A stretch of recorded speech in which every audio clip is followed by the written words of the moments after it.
So இப்போ நீங்கள் சொல்லுங்கள் சார், ஃப்ளாட்டாக வாங்குறது பெஸ்ட்டா இல்லை ப்ளாட்டாக வாங்குறது பெஸ்ட்டா? இப்போ ₹1,00,000 கொடுத்து ஐஃபோன் வாங்குறீங்கன்னு வச்சுங்க, அதோடைய வேல்யூ என்னவா இருக்கும்?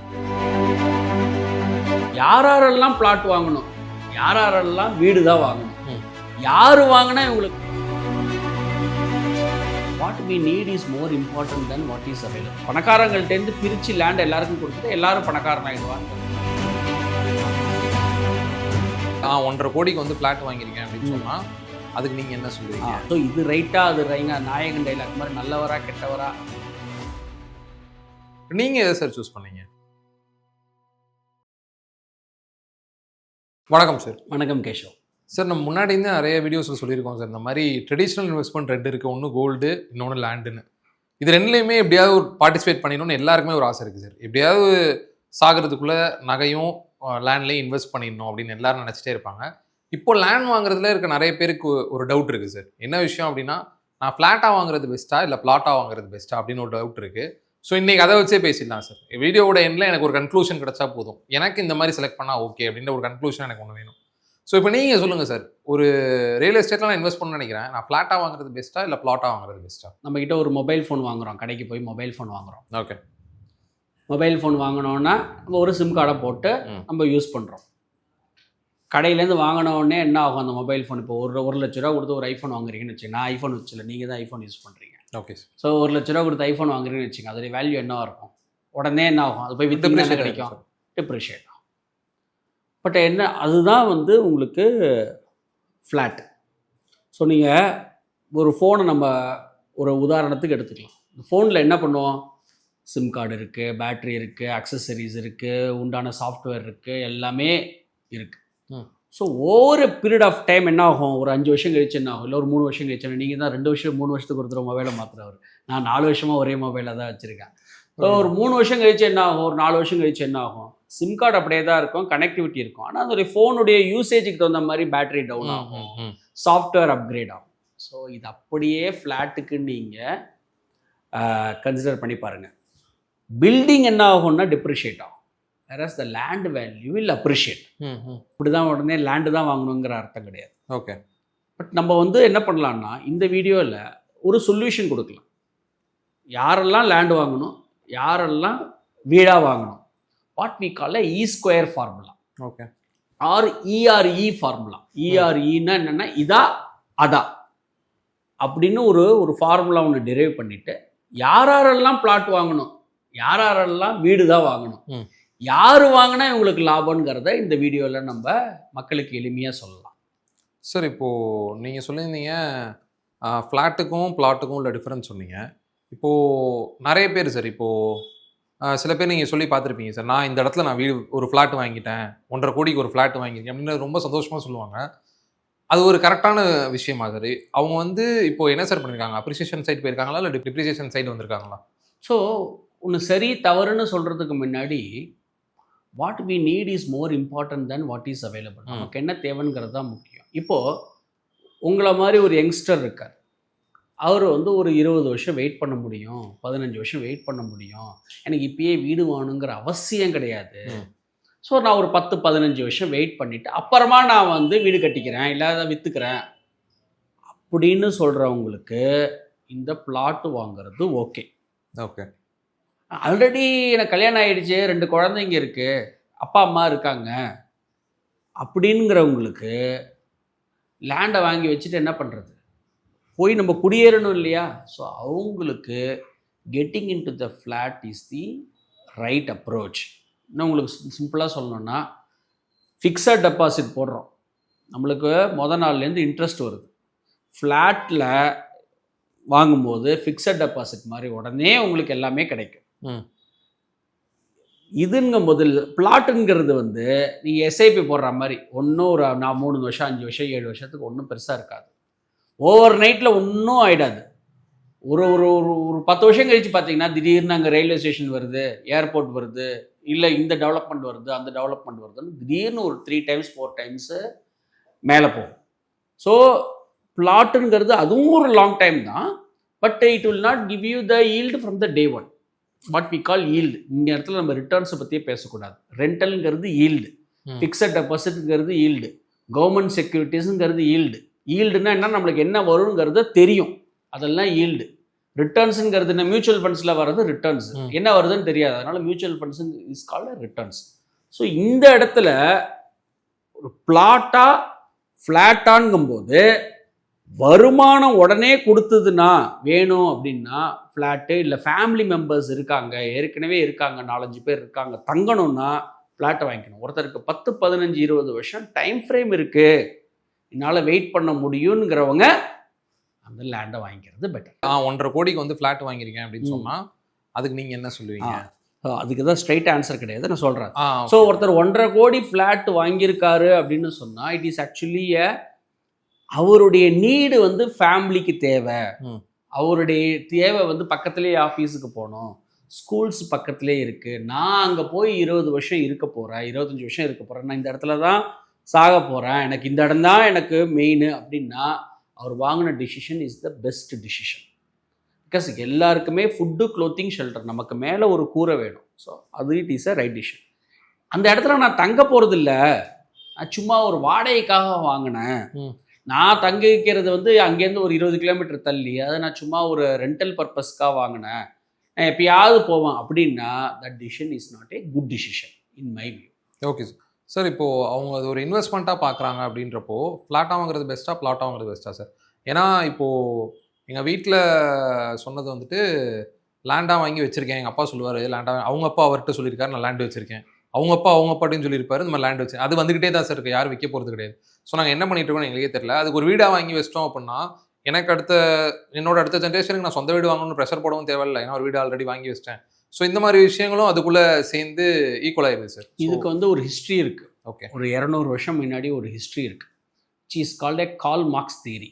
ஓகே. கால் மார்க்ஸுங்கிறவர் வந்து ஒரு கம்யூனிஸ்ட் மேதை. அவர் என்ன நினச்சாருன்னு சொன்னால் land is the only source of இன்கம்னு.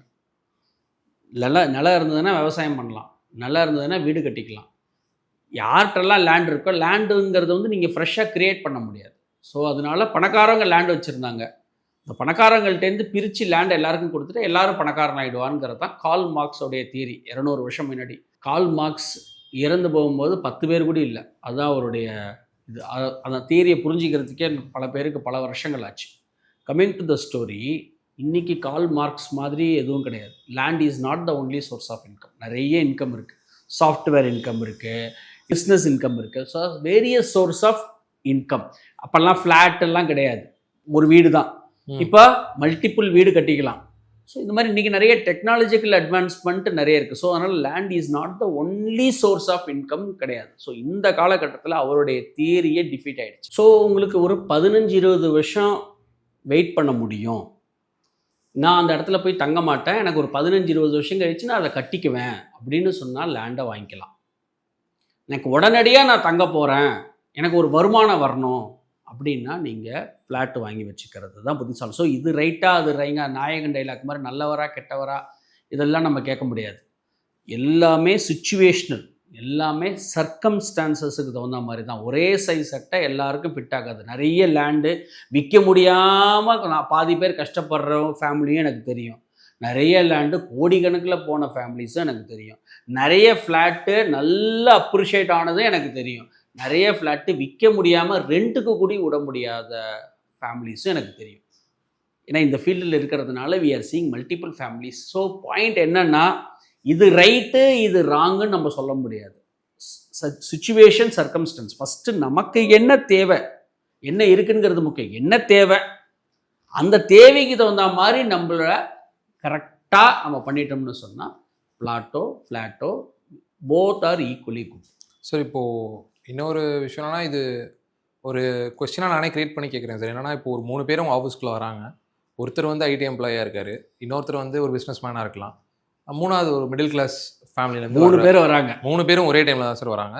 வந்துட்டு 3 ஆஃபீஸுக்கு தான் வராங்க. 3 பேருக்கும் இருக்க ஒரு விஷயம் என்னென்னா, காசு இருக்குது, ரியல் எஸ்டேட்டில் இன்வெஸ்ட் பண்ணணும், எப்படி பண்ணேன் அப்படின்னு. இப்போ 3 பேருக்கும் உங்கள் அட்வைஸ் ஒரே மாதிரி தான் இருக்குமா, இல்லை எப்படி இருக்கும் சார்?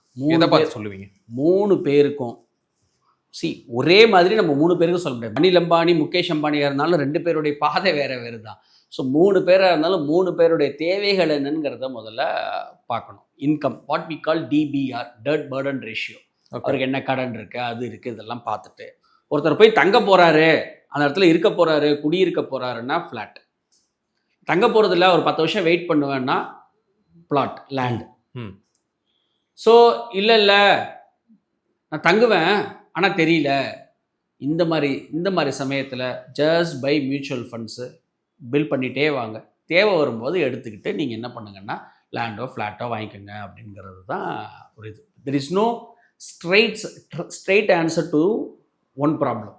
சார் ஆக்சுவலாக இந்த வீடியோட எண்டுக்கு வந்துட்டோம்னு நினைக்கிறேன். ஏன்னா இப்போ ஃப்ளாட்டா பிளாட்டா அப்படின்றத உங்கள்கிட்ட கேட்டு எதுதான் பெஸ்ட் அப்படின்னு தெரிஞ்சுக்கலாம் பார்த்தா அது ஒருத்தவங்களோட தேவைகளை பொறுத்தது அப்படின்றத அழகாக சொல்லிட்டீங்க. இப்போ எனக்கு உங்கள்கிட்ட கேட்கணும்னு நினைக்கிற கேள்வி என்னன்னா சார், நீங்கள் எதை சார் சூஸ் பண்ணீங்க? ஃப்ளாட்டை சூஸ் பண்ணீங்களா பிளாட்டை சூஸ் ஃப்ளாட். ஏன்னா எனக்கு ஃபேமிலி இருக்குது, பசங்கள்லாம் தங்கணும், ஸ்கூல் இருக்குது, ஆஃபீஸுக்கு வரணும், அந்த இடத்துல போய் நான் தங்க போகிறேன். So I bought flat. Land also I bought, but significant appreciation இருந்தது. But apparently I invested into the property again. Means flat வாங்குறதுக்கு நான் யூஸ் பண்ணிக்கிட்டேன். பட் என்னுடைய மெயின் இன்வெஸ்ட்மெண்ட்ஸ் வந்து ஃப்ளாட்டு தான். ஓகே சார், லேண்டு கிடையாது. இன்னும் ஒரே ஒரு கொஸ்டின் படிக்கிறீங்க சார். என்னன்னா இப்போ ஃப்ளாட்டும் பிளாட்டும் பற்றி பேசணும். இது ரெண்டுலேயுமே நம்ம முக்கியமாக பார்க்க வேண்டிய செக்ஸ் அப்படின்னா என்னென்ன சார்? 100%. இப்போ தான் நீங்கள் வந்து சரியான கேள்வியை கேட்டிருக்கீங்க. ஃபஸ்ட்டு லீகல் கரெக்டாக இருக்கான்னு பார்க்கணும். லேண்டுனா நம்மளுக்கு பாதி தலைவலி நிறைய, ஃப்ளாட்டுன்னா அவ்வளோ தலைவலி கிடையாது, இருக்குது அதுலேயும்.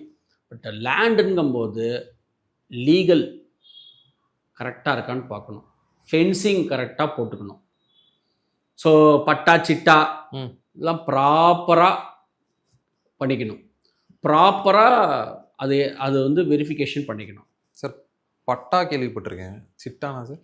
பட்டாங்கிறது கவர்மெண்ட்டு இவருக்கு தான் அப்படின்னு சொல்கிறது வந்து பட்டா, ஓனர்ஷிப் ஆஃப் லேண்ட். சிட்டாங்கிறது classification of land. Classification agricultural land, plantation land, இந்த நஞ்ச புஞ்ச அந்த மாதிரி சொல்கிறது வந்து சிட்டா. ஸோ அதெல்லாம் ப்ராப்பராக பண்ணிக்கணும் லேண்டுங்கும் போது. ப்ராப்பர்ட்டிலையும் அதே தான். ஒரு லீகலுக்கு 2 லீகல் சார். நிறைய பேர் பண்ணுற தப்பு என்னென்னா, பேங்க்கில் நான் லோன் வாங்கியிருக்கேன், பேங்க் எல்லாம் பார்த்துக்குவாங்கன்னு. மேலே இருக்கிற எதுவும் பார்த்துக்க மாட்டான். நீங்களும் ஒரு தடவை என்ன பண்ணணும்னா தனியாக லீகல் பார்த்துக்கணும். கார் பார்க்கிங் மெயின் வந்து கார் பார்க்கிங். 2 இடத்துலையும் லேண்ட்லேயும் சரி ஃப்ளாட்லேயும் சரி வாட்டர் கரெக்டாக இருக்கா, வருமா? அட்லீஸ்ட் இப்போ நம்ம சென்னையிலலாம் வந்து டிரான்ஸ்போர்ட்டேஷன் தான், அது வருதா அப்படிங்கிறத பார்த்துக்கணும். ஒரு லொக்காலிட்டி, ப்ராப்பர் லொக்காலிட்டியை பார்த்துக்கணும். ஃப்ளாட் வாங்குறதா இருந்தால் நீங்கள் ஒரு ப்ராப்பர் அங்கேருந்து எவ்வளோ தூரம் நம்ம ஆஃபீஸ் போகிறதுனா, கஷ்டப்பட்டு லோனை வாங்கி ஃப்ளாட்டை வாங்கி அதுக்கப்புறம் அதை வாடகை கூப்பிட்டு என்னால் போக முடியல, எனக்கு மயிலாப்பூரில் ஆஃபீஸ் இருக்குது, அடையாரில் ஆஃபீஸ் இருக்குது, அதை நான் வாடகை கூட்டினா பக்கத்தில் போகிறேன் அப்படின்னு சொல்கிறது it is of no use. ஏன்னா ரெண்டல் ஈல்டு வேறு. ரெண்டல் ஈல்டு வந்து 2%, 2.5%க்கு மேலே வராது. அதுக்கப்புறம் ப்ராப்பர்ட்டி டேக்ஸு, மெயின்டெனன்ஸு, அந்த தலைவலியெல்லாம் இருக்குது. அதுக்கு நீங்கள் வாங்காமே இருந்துடலாம். நீங்கள் அங்கே போய் தங்க போகிறேங்கிறனா மட்டும்தான் வாங்கணும். ஸோ நம்ம போய் தங்க போகிறோமாங்கிறத கிளியராக பார்த்துக்கணும். ஸோ செக்லிஸ்ட் இதுதான். லீகல் கரெக்டாக இருக்கான்னு பார்த்துக்கணும், வாட்டர் ரிலேட்டடாக பார்த்துக்கணும், ப்ராப்பர்ட்டி மெயின்டெனன்ஸ் அஃபோர்டபுளாக இருக்கா பார்த்துக்கணும். லேண்டுக்கு அதிக ப்ராப்பர்ட்டி மெயின்டெனன்ஸு கிடையாது. லேண்டு பார்க்கும்போது முக்கியமாக என்ன பார்க்கணுன்னா, விற்க முடிகிற மாதிரி வாங்கணும். நான் சீப்பாக வாங்குகிறேன், ரொம்ப தள்ளி வாங்குகிறேன், அது டெவலப் ஆகிடும் அப்படின்னு சொல்லிட்டு விற்கவே முடியாத லேண்டெல்லாம் லட்சக்கணக்கில் ஆயிரக்கணக்கில் இருக்குது. ஸோ அதனால் விற்க முடிகிற லேண்டாக ஏற்கனவே ஒரு 6லேருந்து ஒரு 10 டிரான்சாக்ஷன்ஸ் ஒரு 20 வருஷத்துக்கு நடந்திருக்கிற லேண்டாக பார்த்து வாங்கணும். ஓகே சார், ரொம்ப நன்றி சார். தேங்க்யூ கேஷவ்.